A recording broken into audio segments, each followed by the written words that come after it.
Teman-teman, kita ketemu lagi sekali ini bersama Mbak Yeni dari Inklusi. Mbak Yen, beberapa bulan terakhir ini kan YAPIKA bersama Inklusi melakukan organisasional capacity assessment bagi 11 organisasi mitra utamanya. Nah, sebetulnya kenapa sih hal itu penting gitu bagi Inklusi? Karena begini, kalau misalnya ini secara teknokratis saja ya, kalau secara teknokratis kan memang di dalam end of program outcome-nya Inklusi maupun intermediate outcome-nya Inklusi itu menyatakan bahwa capacity dari organisasi masyarakat sipil itu sesuatu yang menjadi prasyarat penting dari terjadinya perubahan. Ya, terjadinya perubahan terhadap kelompok marginal yang menjadi bagian dari right holders, ya, pemangku hak dari program inklusi sendiri.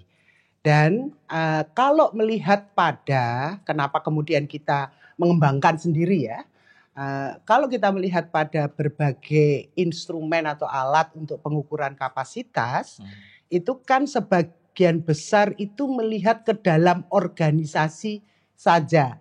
Kaitan dengan apakah perbaikan-perbaikan di dalam organisasi itu kemudian juga berdampak kepada hasil kerja organisasi di luar, dan kemudian juga pada kontribusi organisasi itu terhadap arena masyarakat sipil yang lebih luas, itu biasanya jarang sekali bisa tertangkap dengan baik. Bukannya instrumen itu tidak menangkap tetapi tidak tertangkap dengan baik. Sementara di dalam program inklusi sebenarnya kan perjalanan dari kawan-kawan untuk melakukan penguatan kapasitas, untuk kemudian menimbulkan perubahan yang cukup signifikan di dalam kehidupan kelompok marginal, itu juga kemudian dikaitkan dengan bagaimana sebenarnya organisasi masyarakat sipil sendiri berhasil mempengaruhi ruang civic space yang lebih besar itu, yang disebut dengan enabling environment for civil society organizations to operate. Nah, karena itulah kemudian inklusi memandang barangkali penting ya kita untuk melihat kepada instrumen-instrumen atau alat pengukuran kapasitas yang sudah ada dan kemudian mengkombinasikan dua hal tersebut, gitu ya, dengan secara baik sehingga tertangkaplah sebenarnya gitu, tertangkap status kapasitas organisasinya, tetapi juga tertangkap pula bagaimana organisasi itu berkontribusi terhadap arena masyarakat sipil yang lebih luas. Gitu sebenarnya Hen, yang diharapkan dari bentuk-bentuk adaptasi itu adalah dua-duanya bisa tergambar sekaligus dan dua-duanya bisa menjadi titik pijak bagi organisasi itu untuk berkembang ke depan. Ketika itu sudah ditangkap gitu ya, sebetulnya inklusi sendiri berharap para mitra utamanya ini meletakkan organizational capacity assessment ini jadi seperti apa gitu terhadap tadi ya harapan atas kontribusinya terhadap lingkungan sosial yang lebih luas, ekosistem CSO yang lebih luas gitu. Itu sebetulnya harapannya gimana? Ya, nah harapannya adalah organisasi tidak hanya inward looking ya, atau outward lookingnya itu hanya kepada lingkungan yang paling dekatnya, yaitu right holders dia ataupun kawan mitra inklusi yang lain.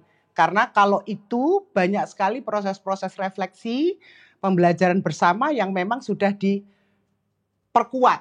di dalam konteks program inklusi. Tetapi harapan kita ketika kawan-kawan melihat pada hasil organizational capacity assessment-nya, mereka kemudian juga bisa melihat pada perluasan dari kolaborasi yang mereka bisa jalankan dengan organisasi-organisasi lain dalam berbagai tema. Ya. Tentu saja yang paling utama adalah tema-tema yang memang digeluti oleh organisasi, tetapi harusnya tidak berhenti sampai di situ. Juga melihat kepada bagaimana arena itu kemudian bisa makin meluas untuk mereka bereksperimen di dalamnya di dalam konteks membangun demokrasi Indonesia. Artinya pengukuran kapasitas ini memang ingin diletakkan oleh inklusi sebagai cara untuk melihat kesiapan mereka sebetulnya. Bukan kesiapan dalam arti belum siap sepenuhnya, tetapi apa hal yang kemudian masih menjadi tantangan, gap untuk berkontribusi pada lingkungan lebih luas, begitu ya kira-kira. Salah satunya itu. Tetapi yang paling penting juga dia harus bisa menangkap kawan-kawan itu dan meneguhkan ya, menangkap dan meneguhkan modalitas yang kita miliki itu ternyata gede juga ya. Oke. Optimisme itu gitu. Iya, nah modalitas ini yang sebenarnya membuat mereka seharusnya punya cukup banyak pengaruh di dalam ruang organisasi masyarakat sipil yang lebih luas itu. Nah, tapi kan juga muncul pertanyaan yang jahil dalam kepala saya gitu. Bukankah 11 organisasi ini sejujurnya adalah organisasi yang boleh dikatakan bukan organisasi baru, bukan organisasi kecil, organisasi yang besar, pemain-pemain penting sebetulnya dalam percaturan OMS Indonesia, tapi kenapa inklusi masih berpikir bahwa masih perlu memikirkan, mendiskusikan tentang capacity development untuk mereka gitu? Nah, justru dengan memandang bahwa tadi itu mereka organisasi-organisasi yang sudah cukup lama beroperasi, besar, punya banyak sekali aset dalam konteks pengetahuan dan pengalaman ya di dalam menangani isu dan temanya masing-masing gitu ya. Seharusnya mereka memang lebih bisa lagi berkontribusi pada arena masyarakat sipil yang lebih luas. Misalnya banyak gerakan perempuan yang terkemuka di dalam mitra inklusi ini, bagaimana gerakan perempuan itu juga mewarnai gerakan HAM secara umum, bagaimana gerakan perempuan itu juga kemudian bisa berintegrasi dengan gerakan lingkungan hidup misalnya, atau climate change.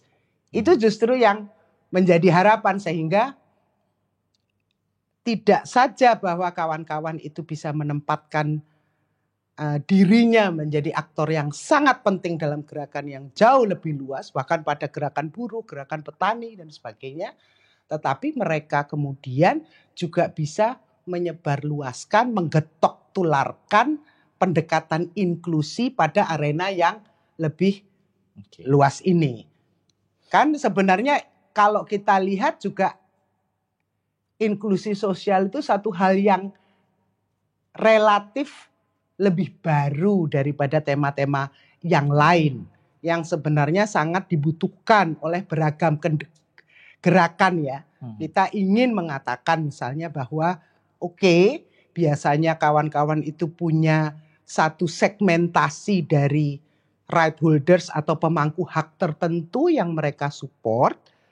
Tetapi bisa nggak Anda melihat ke dalam lagi bahwa identitas di dalam kelompok itu majemuk, bukan identitas tunggal.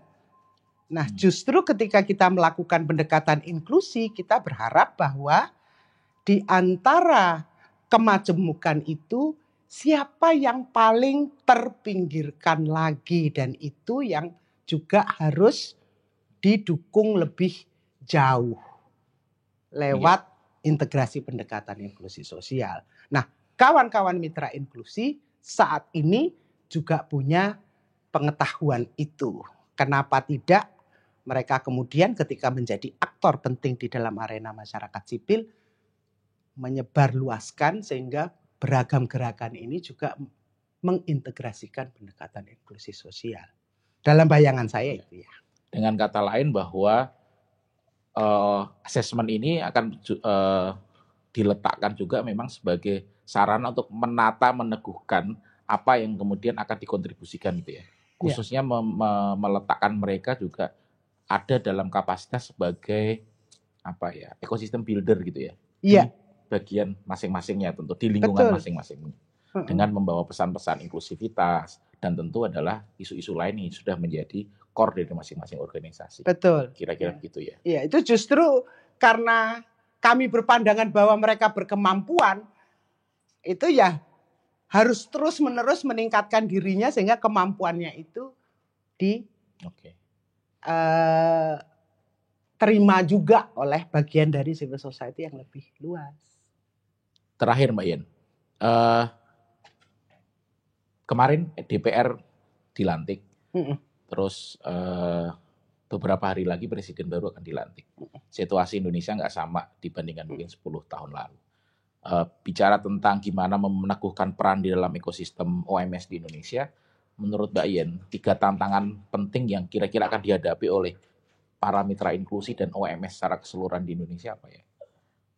Yang pertama itu yang saya lihat sebagai tantangan adalah yang banyak juga ya diresahkan oleh kelompok-kelompok yang lain adalah sebenarnya persoalan keamanan kita untuk bisa menyatakan pandangan kita di dalam arena masyarakat sipil itu, ya, terutama karena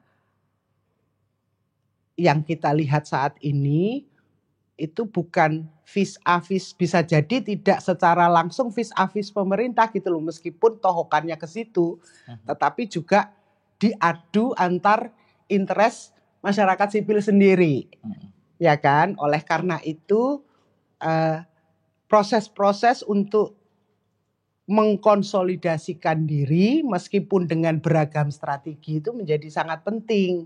Itu yang tantangan pertama. Nah, harapan saya adalah bahwa mitra-mitra inklusi bisa menjadi bagian konsolidatornya. Gitu ya, sehingga kita bisa menciptakan ruang yang jauh lebih aman dengan banyak kawan yang trustworthy. Gitu ya, karena kalau dikatakan lawan kita itu bukan hanya aparatur gitu, lawan kita itu adalah organisasi masyarakat sipil yang lain kemungkinan. Itu saya melihat tantangan itu. Sama dengan apa yang terjadi baru-baru ini dengan diskusi di Setara itu yang di Kemang itu kan diadunya begitu gitu. Terus kemudian yang kedua adalah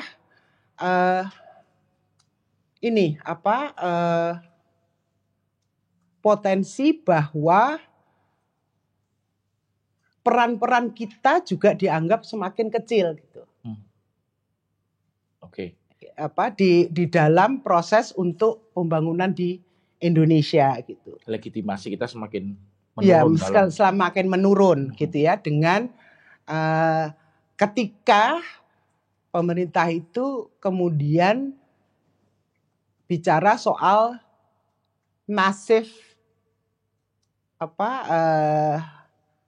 impact gitu.